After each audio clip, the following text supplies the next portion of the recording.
Haleluya, shalom. Ya, nggak usah kontok-kontokan ya, pemilu sudah selesai ya. Oke. Tinggal tunggu hasilnya tanggal 20 nanti ya. Ini penghitungan suara masih terus berjalan ya. Wah. Oh, nomor 2. Makan siang dong. Sama tuh istri saya. Oke. Haleluya, haleluya. Nah, sekarang kita begini kan semua doa yang terbaik Tuhan pilih kan. Jadi siapapun nanti ya udah kita dukung. Kita dukung udah yang terbaik udah siapapun. Tapi kelihatannya ya sudahlah. Yang suami istri kemarin beda pilihan sekarang udah akur ya. Gak ada 1, 2, 3 lagi. Yang ada 5. Pancasila. Oke. Haleluya. Nah Tuhan mau hari ini apa yang Tuhan sediakan buat kita ini yang terbaik. Amin. Ulangan pasal yang ke-7 ayat 1 dan ayat 2. Ulangan pasal yang ke-7 ayat 1 dan ayat 2. Wow, mantap ini. Oke, ya, yang di rumah juga boleh buka ayat ini ya. Siap, ikuti ibadah ini dengan baik. Jadikan ibadah ini tuntunan, bukan tontonan. Kalau tontonan nggak dapat apa-apa. Ya, tapi kalau tuntunan kau dapat lawatan dari Tuhan. Wow, dahsyat, dahsyat ya. Ulangan pasal yang ke-7 ayat 1 dan ayat 2. Apabila Tuhan Allahmu telah membawa engkau ke dalam negeri kemana engkau masuk untuk mendudukinya, dan ia telah menghalau banyak bangsa dari depanmu, yakni orang Het, orang Gergasi, orang Amori, orang Kanaan, orang Feris, orang Hewi, dan orang Yebus, 7 bangsa yang lebih kuat, lebih banyak dan lebih kuat daripadamu. Ayat 2, dengar baik. Dan Tuhan Allahmu telah menyerahkan mereka kepadamu sehingga engkau memukul mereka kalah. Sama-sama, maka haruslah 2, 3. Maka sekali lagi, maka haruslah 2, 3. Maka haruslah kamu menumpas mereka sama sekali. Kata menumpas dalam bahasa aslinya adalah herem. Herem. 2, 3. 2, 3. Herem. Jadi kalau suami istri bawa mobil, rem itu rem ya. Itu rem. Ini herem. Artinya apa? Tumpas habis sama sekali, jangan disisakan sedikit pun. Kata herem ini menumpas dalam arti apa? Dalam konteksnya tentang perang suci. Jadi Tuhan tadi ingatkan kepada mereka, Tuhan ingatkan kepada bangsa Israel, aku telah membawa engkau keluar dari Mesir dan aku telah menyiapkan tempat yang berlimpah dengan susu dan madu.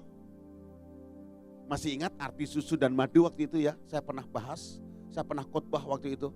Tanah yang berlimpah dengan susu dan madu. Artinya apa? Kalau nggak ada yang jawab saya gini terus. Artinya subur. Kalau ada susu berarti ada ternak. Tuh, masih ingat ya? Kalau ada susu ada ternak. Kok ada ternak, Pastor? Iya. Karena bukan hanya kambing yang diminum susunya, unta juga diminum susunya di sana. Ya, lembu apalagi, sapi apalagi, ya. Jadi kalau ada susu berarti ada ternak. Kalau ternaknya bisa menghasilkan susu berarti ternaknya dapat asupan yang baik. Apa makanan ternak? Rumput. Rumput. Rumput sendiri, bukan rumput tetangga. Rumput. Oke. Jadi kalau rumputnya bisa dimakan oleh ternak, berarti rumputnya baik karena tanahnya subur. Kalau ada madu berarti ada ya tawon, lebah. Ada madu, ada sakit hati, itu di madu, itu di madu. Ada lebah. Kalau ada lebah berarti ada bunga. Kalau ada bunga ada pohon. Kalau pohonnya bisa menghasilkan bunga, berarti pohonnya ditanam di tanah yang subur.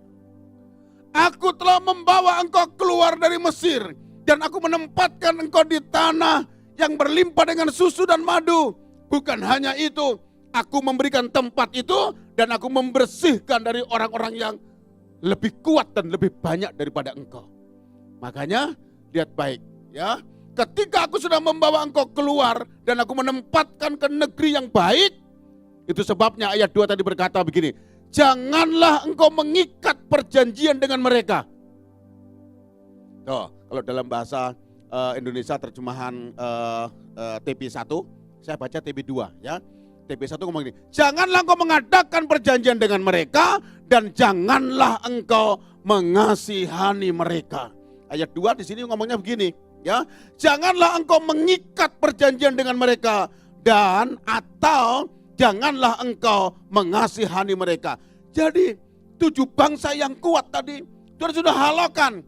Kalau engkau ingin menikmati negeri itu dengan baik, engkau juga harus mengherem apa 7 sifat tadi yang enggak benar, yang Tuhan sudah bersihkan dari tanah perjanjian, yang Tuhan sudah bersihkan dari tanah yang berlimpah dengan susu dan madu, supaya engkau tinggal di sana tenang. Engkau harus herem siapa? 7 bangsa yang besar tadi. Yang pertama, engkau harus herem siapa mereka? Orang Het. Nah, Het itu artinya dalam bahasa Indonesia artinya teror. Het, orang-orang yang suka menteror. Itu ya. Kalau engkau ingin menikmati berkat Tuhan, kalau engkau ingin menikmati apa yang Tuhan sudah siapkan buat kita, yang pertama engkau harus herem siapa? Het, sifat Het, teror. Teror itu nakut-nakutin terus.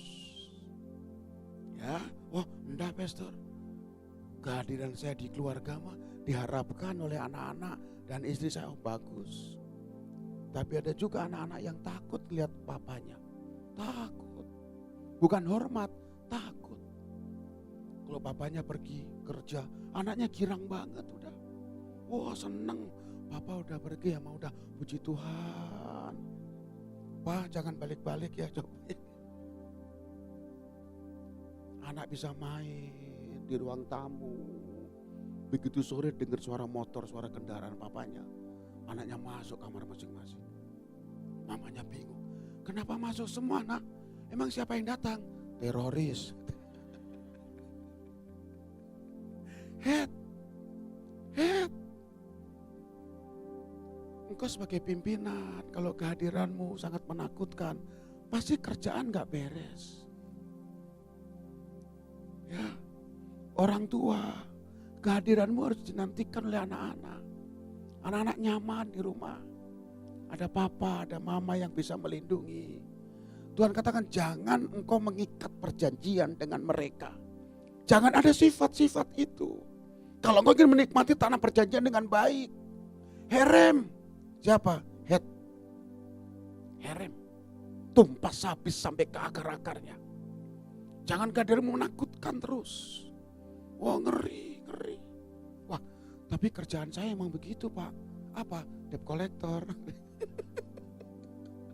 Kerja yang baik. Sekarang kan ada peraturannya ya. Sekarang diatur oleh undang-undang yang baik. Gak boleh nakut-nakutin kayak gitu. Wah kemarin saya naik ojek.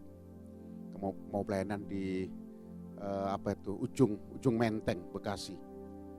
Karena macet kalau Sabtu Depok ya. Saya naik kereta dan saya sering naik kereta.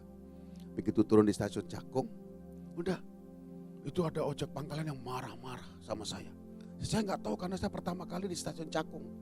Saya pesan ojek terus saya duduk di situ, berdiri di situ. Ditanya sama ojek pangkalan, mau kemana? Oh udah dapat pesanan saya bilang. Sana. Waduh, minggir. Wah orang Het ini. Terus saya di pick up, saya diambil oleh driver yang salah. Saya bilang, kok motornya beda mas? Iya gak apa-apa, naik. Saya udah naik nih. Bapak Ibu tahu kalau saya naik ojek, saya selalu duduk di belakang. Ya iyalah. Sampai tengah-tengah baru sopirnya sadar. Loh, Bapak namanya Agus? Bukan, saya Hari. Saya Hari. Bapak Indra bukan? Bukan, saya Muhammad. Salah kita. Muter balik. Tapi saya garis bawah itu orang-orang yang ngojek pangkalan itu yang marah-marah itu. Ya ampun. Saya bilang, saya pernah nasihatin orang, Pak, seandainya Bapak bisa bersifat halus, sabar gitu ya. Satu saat kalau saya kesini lagi, saya buru-buru, saya nggak ambil ojek online. Saya naik ojek Bapak. Tapi karena Bapak marah, gak sudi saya. Herem, tumpas habis sifat itu, jangan sisakan sedikit pun. Jangan mengadakan perjanjian dengan mereka. Jangan mengikat perjanjian dengan sifat-sifat itu. Tuhan bilang, aku sudah tumpas habis bangsa yang keras itu. Tempati dengan baik dan jangan mengikat perjanjian dengan mereka. Oh ya. Jadi yang kita herem apa? Sifat orang het. Yang suka nakut-nakutin tuh. Yang kedua, ada siapa lagi? Ayat 1 masih ayat 1. Setelah orang het, apalagi yang harus kita herem? Apalagi ayat 1. Orang het, kemana engkau masuk untuk mendudukinya? Ya tuh ya. Ya ini orang het. Terus yang kedua orang gergaji. Ya, bukan gergaji, bukan gergaji. Gergaji. Apa gergaji itu? Ternyata gergaji itu adalah orang yang punya sifat ini, troublemaker. Suka membuat onar.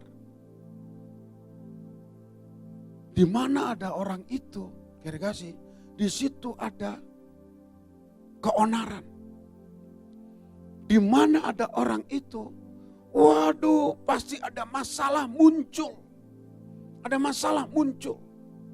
Ya, herem, tumpas habis sifat seperti itu. Ya, bukankah Tuhan katakan, di mana kehadiranmu, harusnya apa?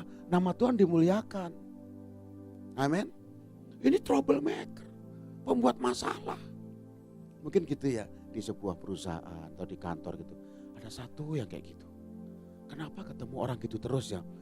Tuhan izinkan kau ketemu orang gitu supaya engkau belajar sabar. Amin.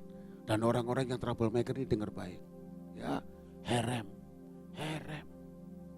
Dulu ada film kartun gitu. Dari Jepang itu film. Ya. Karena saya dulu adalah suka berhubungan dengan masalah pendidikan anak-anak. Dan waktu itu belum banyak TikTok, YouTube segala macam belum. Jadi saya harus amati setiap film-film yang beredar di TV. Supaya saya bisa kasih pendidikan yang baik kepada anak-anak. Ya. Nah, saya pernah nonton satu film tuh. Ada film anak kecil dari Jepang. Kalau ngomong kayak kumur-kumur tuh. Momo kayak gitu. Shinchan. Nonton juga ya Pak ya? Atau yang dubbingnya, oke? Momo gitu. Nah, saya perhatiin aja. Ini film bagus. Tapi lihat, budaya Jepangnya kental sekali. Apa? Di Jepang itu laki-laki selalu nomor 1. Perempuan nomor 2. Itu salah satu budayanya. Dan saya perhatikan, tiap kali Shinchan jalan ini, mamanya di belakang dia. Oh gitu caranya. Oh kental banget ya budayanya ya gitu. Dan yang lebih saya amati lagi, oh ini sifat yang gak baik yang harus diherem. Di mana ada Shinchan, di situ ada kerusuhan. Waktu itu ada, saya tonton sampai habis waktu itu. Ya, saya tonton sampai habis tuh. Dan di sini saya bilang, tuh main nonton film anak-anak. Bukan, ini film banyak mengandung pelajaran yang baik, tapi ada hal yang tidak baik. Ya, di mana ada anak ini, di situ ada kerusuhan. Waktu itu mamanya mau bikin SIM, judulnya Mama Shinchan membuat SIM, kayak gitu. Saya ikutin, ya ajak Shinchan. Mamanya lagi ujian SIM, Shinchannya di ruang tunggu, dijaga sama satu polisi. Wah, polisinya kewalahan menjaga satu orang nih. Berantakan ruangan itu. Komandannya datang, kaget lihat ruangan berantakan. Dia bilang di komandannya, kamu jaga satu anak aja gak bisa. Mulai hari ini saya pecat kamu. Tuh, di mana ada dia ada kerusuhan terjadi. Terus habis bikin SIM, mamanya ajak dia ke supermarket gitu. Belanja untuk dibawa pulang. Sementara mamanya belanja, dia acak-acak semua belanja tuh, barang-barang di supermarket. Bosnya ngelihat, ini anak, loh kamu kok gak bisa jaga anak ini? Dipecat ini orang. Jadi ini gergaji, troublemaker. Di mana ada anak ini, di situ ada kerusuhan. Wah ngeri kalau orang Kristen kayak gini, ngeri. Jadi berkat harusnya. Amin. Di mana ada kehadiran kita, di situ nama Tuhan dimuliakan. Harusnya begitu. Saya ini sudah 6 bulan ya. Oktober, November, Desember, Januari, Februari, Maret. Ya udah 6 bulan. Punya tugas baru sebagai ketua RW. Tuh, ketua RW ini. Ini ketua RW. Okay. Bulan November, waktu saya pelayanan, istri saya telepon. Pak, mau enggak jadi calon RW? Enggak, pelayanan udah sibuk. Gak apa-apa. Aku daftarin ya. Jangan, saya bilang. Jangan. Udah ditutup teleponnya. Saya pikir dia nurut saya, jangan. Tiba-tiba 4 hari kemudian masa kampanye itu. Kampanye RW ya, bukan kampanye caleg ya. Kampanye RW. Loh, ada foto saya di situ. Nomor 7. Ada 8 orang sebagai calon. Ya, saya nomor 7. Lah, kok ada foto saya? Saya bilang. Siapa yang ngedaftarin? Kata istri saya, udah tenang, aku yang ngatur, tim ses.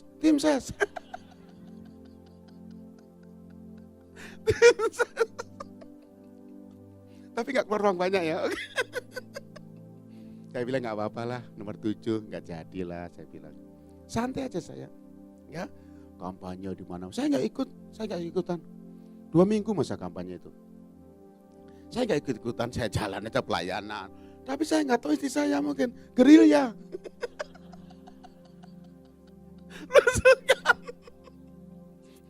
Tiba-tiba pas pemungutan suara, ya saya hadir, ada 8 calon, ada Pak Camat, ada Pak Lurah, hadir di sana. Terus, oke, pemungutan selesai jam 12, makan siang, jam 1 mulai dihitung. Wah, jam 1 dihitung nih. Oke ya, kita mulai penghitungan ya, buka kotak suara, dihitung semua, oke lengkap. Daftar hadir sama jumlah kertas sesuai katanya. Saya ikutin aja.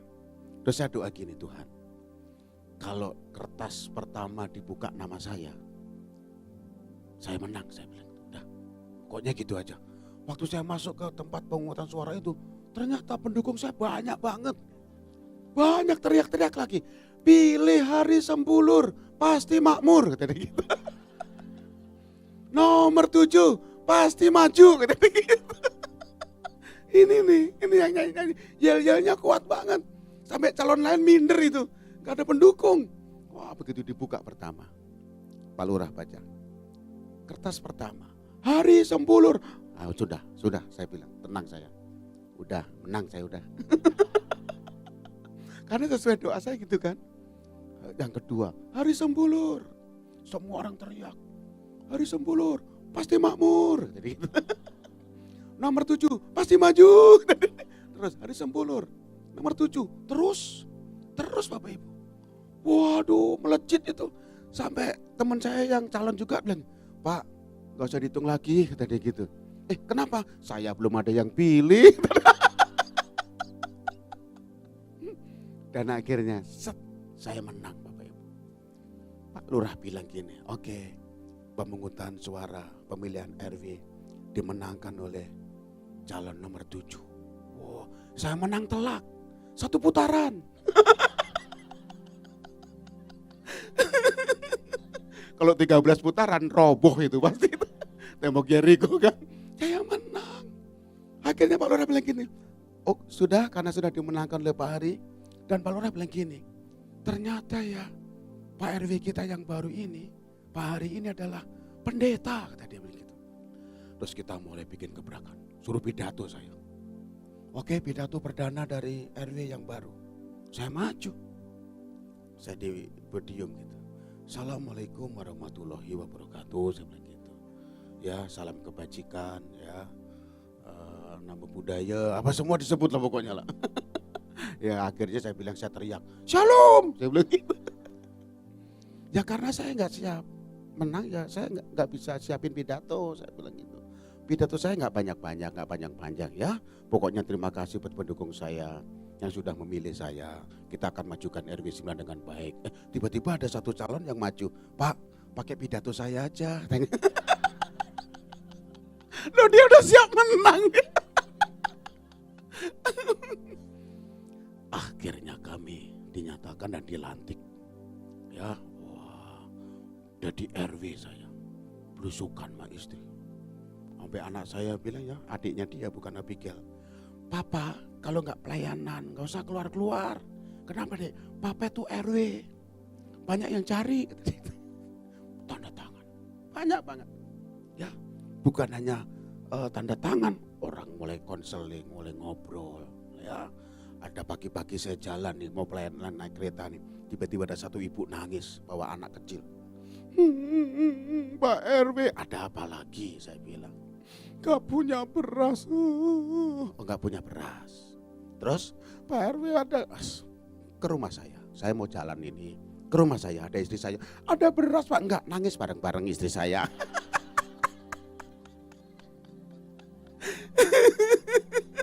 Kirain Anda. Adalah saya bilang. Ada, ayo ke rumah. Saya WA istri saya. Mah, ada beras kan? Ada. Nih ada warga mau datang. Ya, kasih beras. Siap tuh. Saya jalan. Begitu mau naik kereta, ada telepon bunyi tuh. Telepon bunyi. Shalom Pak Ari. Pak Ari di rumah enggak? Enggak Ibu. Siapa yang di rumah? Istri saya ada, saya bilang. Oke, boleh minta nomor telepon istri? Boleh. Ini siapa ya? Dia sebut nama. Saya kasih nomor telepon istri. Terus udah saya pelayanan. Pulang pelayanan. Baru saya buka pintu depan, gak kebuka. Loh kok gak kebuka? Ini susah nih. Istri saya bilang, lewat samping Pak. Saya lewat samping. Waktu saya lihat ke ruang tamu itu ada tumpukan beras banyak banget Bapak Ibu. Tumpukan beras dari lantai sampai langit-langit. Oh, pantesan beras hilang. Bukan itu. Bukan. Saya bilang dari mana nih Ma? Dari ibu tadi yang telepon. Ibu yang nangis tadi. Bukan, setelah itu. Jadi ada berapa kilo? 1 ton, 100 kilo ya. 1 ton Bapak Ibu. Saya bilang ya ampun. Ma, bagi-bagi saya bilang. Ini kalau kita makan cuma berlima. Sampai Tuhan datang gak habis-habis ini. Bagi-bagi. Berapa itu? 5 kiloan ya. 5 kiloan 1 kantong. Saya bilang, istri saya bilang, kita kan biasa bagi-bagi beras ya. Walaupun dulu belum RW, suka bagi-bagi beras juga. Bagi kupon Pak, jangan. Nanti kalau bagi kupon, semua orang ngantri depan rumah kita. Terus ada orang lewat naik motor nanya, ngantri apa? Beras, ikut.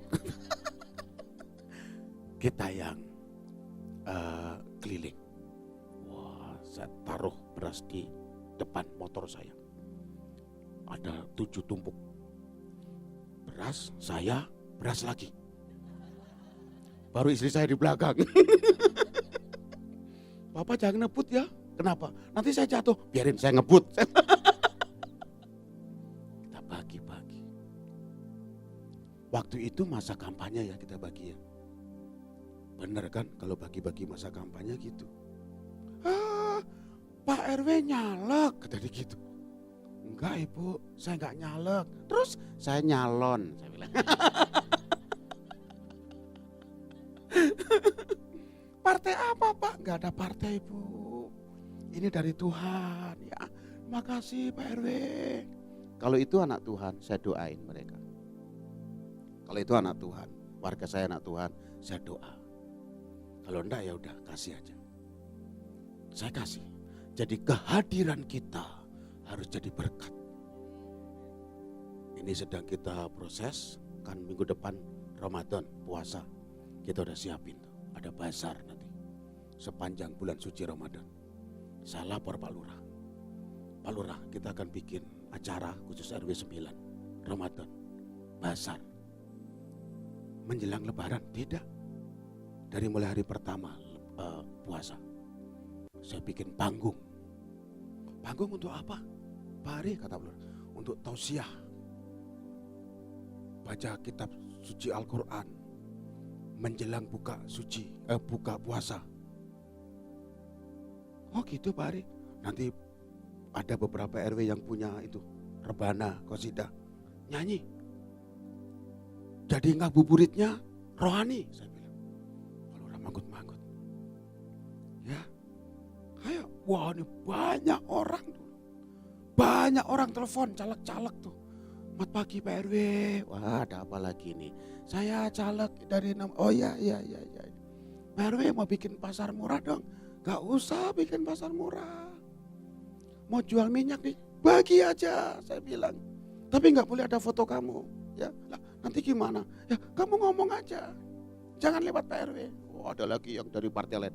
Pak RW, selamat pagi. Wah, Pak RW luar biasa ya. Ada apa lagi nih? Saya Pak caleg. Mau ngapain? Bantu dong Pak. Bantu apa? Kasih suara, kata dia. Hah? Kasih suara? Sini, deketin. Hah? Saya bilang.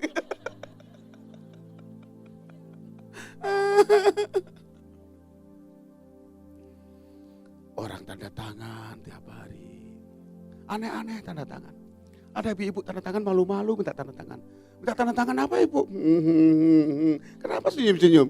Saya lihat, mau nikah lagi.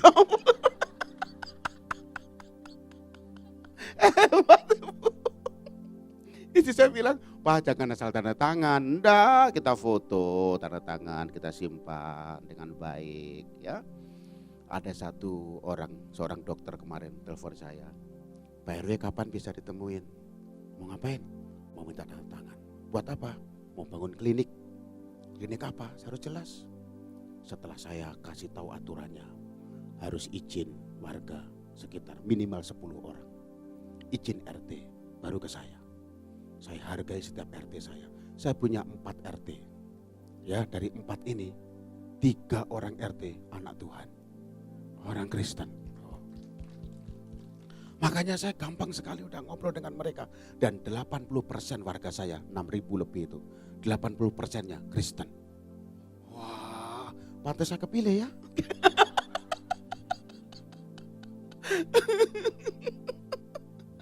Aduh.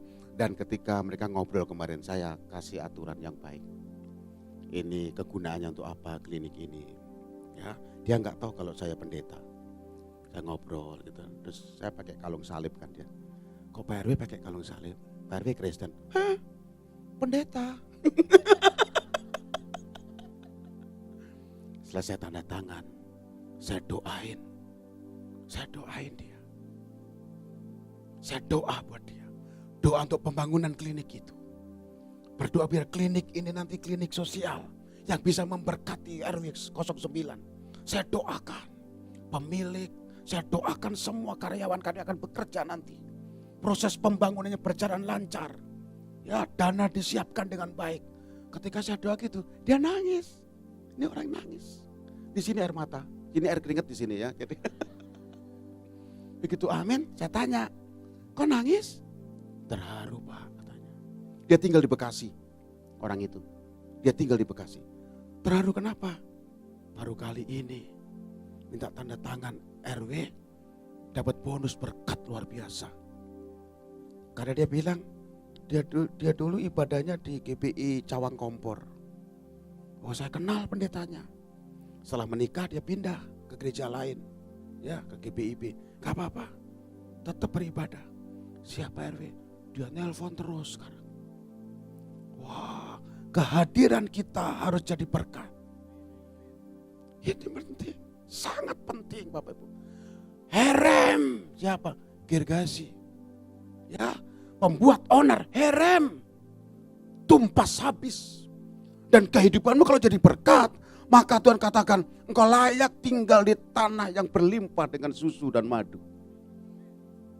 Kadang-kadang sifat ini yang kita gak herem ya. Yang ketiga, sifat orang Amori. Suka berbantah-bantah. Dikasih tahu apa aja berbantah-bantah. Gak pernah ngerti. Kerja yang Amori. Ya, Amori itu berbantah. Terus apalagi yang harus kita herem? Sifat orang Kanaan. Apa itu Kanaan? Niatnya jahat terus. Niatnya jahat terus, pikirannya negatif terus. Ada orang yang ngomongin orang terus. Orang ini gak benar, orang itu salah. Oh, dia mah curang. Waduh, dari mulutnya gak pernah keluar kata-kata yang baik. Herem. Herem sifat orang Kanaan, herem. Yang kelima, Feris, gak punya aturan. Suka serobot aja. Ya. Kalau anak Bapak Ibu pinter di kelas ya, oke, itu hebat. Tapi lebih hebat lagi kalau anakmu bisa belajar ngantri. Ya gitu, ajarin. Ya, saya baru pulang dari Tanah Perjanjian. Ada satu keluarga yang bawa anak.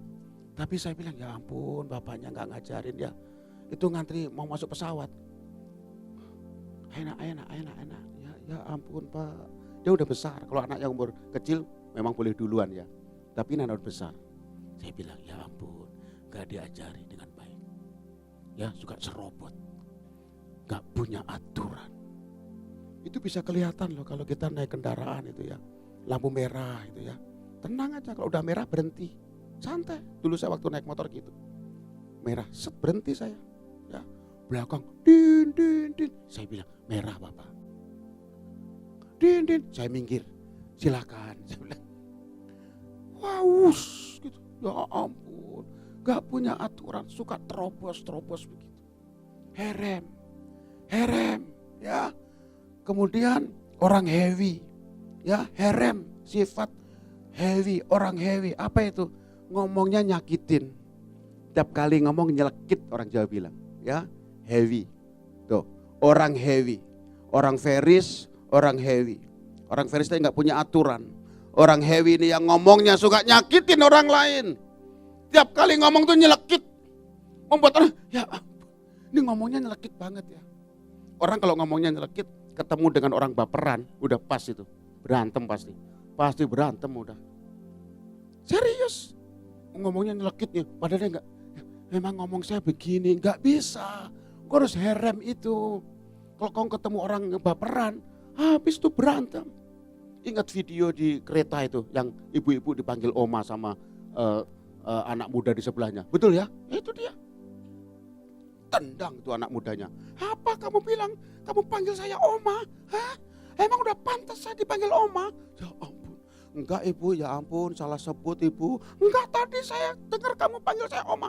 Terus di sebelahnya bilang, Bu sabar Bu, masih mending dipanggil oma Bu. Daripada dipanggil Tuhan. Ayo.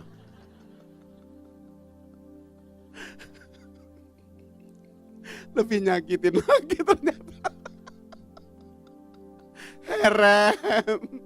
Herem ya, orang heavy, denger ya. Kalau kau suka nyakitin herem tuh, nyakitin banget tuh ngomongnya. Istri nangis pagi-pagi, kenapa nangis Ma? Loh kok baca buku nangis? Buku apa yang kamu baca? Buku tabungan.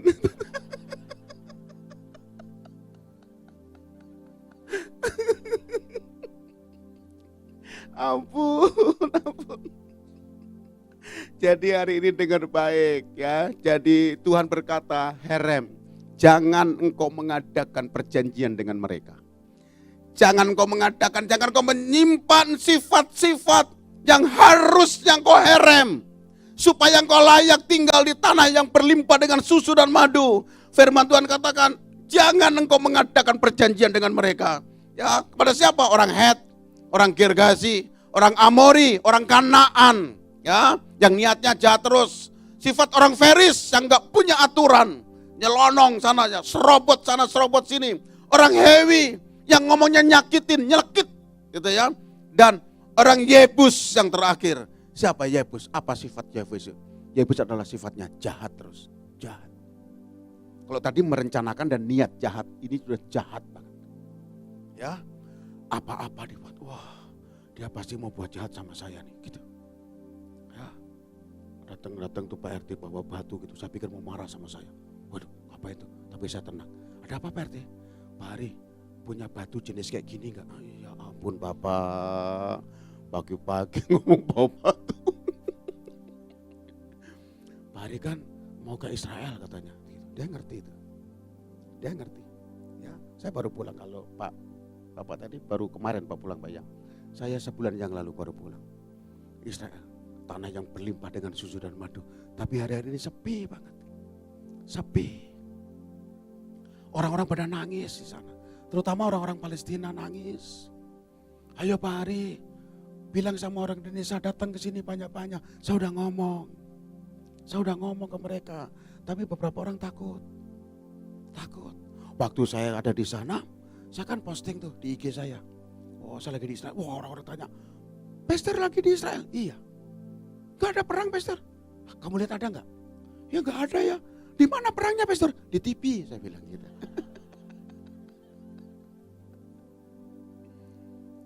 Saya tinggal di Nazaret Plaza, itu hotel bintang 4. Punyanya orang Yahudi. Pada saat bulan Januari awal itu, pertengahan, saya masih di sana. Itu tinggal bersama-sama dengan pengungsi, orang-orang Israel. Ngungsinya di hotel bintang 4. Banyak anak-anak. Tapi saya lihat mereka, saya tanya, sudah berapa lama ngungsi di sini? Hampir 3 bulan. Hah, senang? Enggak senang. Saya pengen pulang. Saya pengen itu ngerawat pohon zaitun saya, kebun saya. Saya harus tinggal di sini. Perang ini membuat kami susah, katanya. Ya iya, tapi ibu masih mending ngungsinya di hotel. Ada teman-teman kita yang di Palestina itu, ngungsinya di tenda.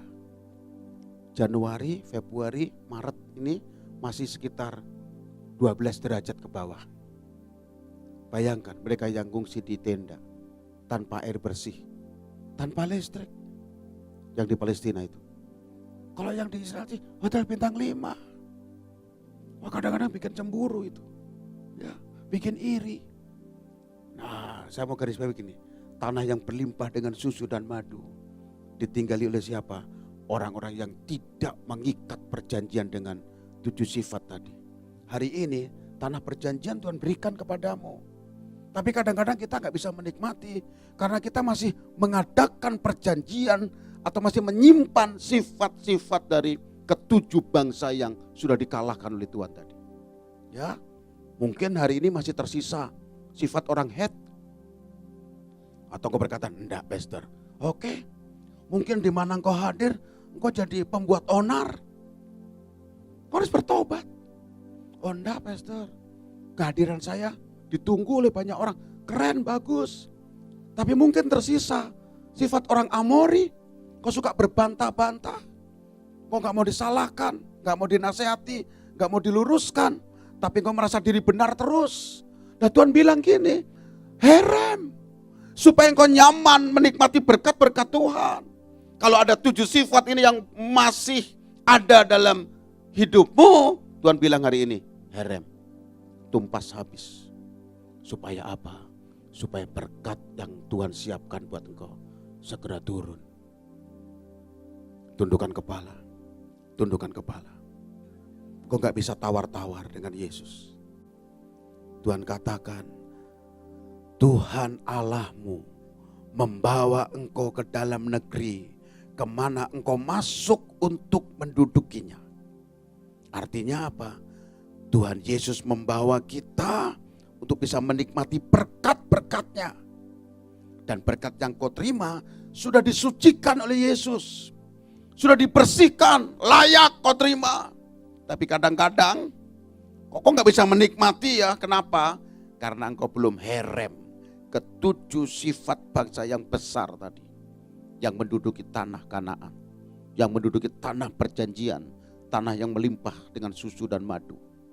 Herem sifat-sifat itu. Tumpas habis. Jangan sisakan sedikit pun. Yesus, kita gak bisa tawar-tawar dengan Tuhan. Tuhan, aku sisain 1 ya, atau aku sisain 2. Tuhan katakan herem, tumpas habis. Sekali Yesus, tetap Yesus. Haleluya Bapa. Sekali Yesus, selamanya Yesus. Harapanku tak akan hilang karena kasih-Nya sekarang ku ada. Oh Yesusku, ku cinta Kau selamanya. Sekali Yesus, selamanya Yesus.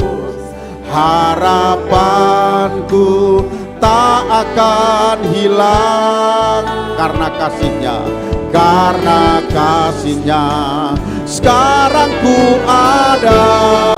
Oh Yesusku, oh Yesus. Yesusku, ku cinta Kau selamanya. Sekali Yesus, selamanya Yesus. Harapanku tak akan hilang, karena kasih-Nya sekarang ku ada. Oh Yesusku, ku cinta lagi.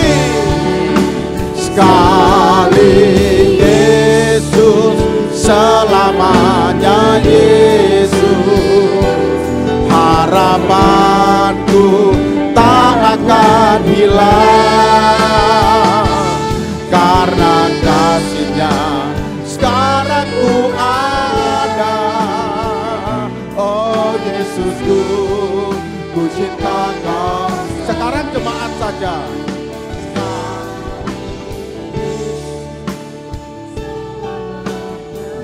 Dalam nama Yesus, haleluya.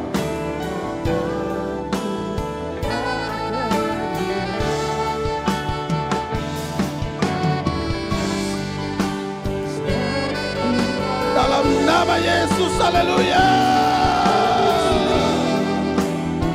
Bagi jemaat saja yang mau angkat tanganmu.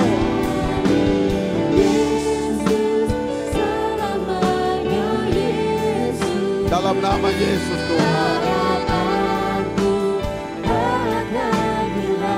Tuhan, jamah tangan-tangan yang terangkat dalam nama Yesus. Herem sifat-sifat yang gak baik. Herem. Ya.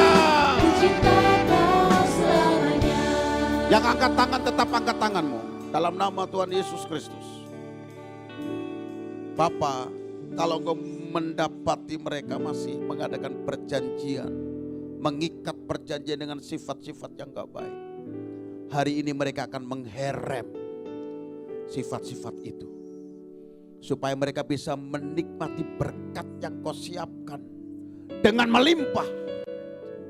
Dalam nama Yesus, yang angkat tangan, baik di tempat ini maupun di rumah, Tuhan jamah Engkau, Tuhan pulihkan Engkau, Tuhan sembuhkan Engkau.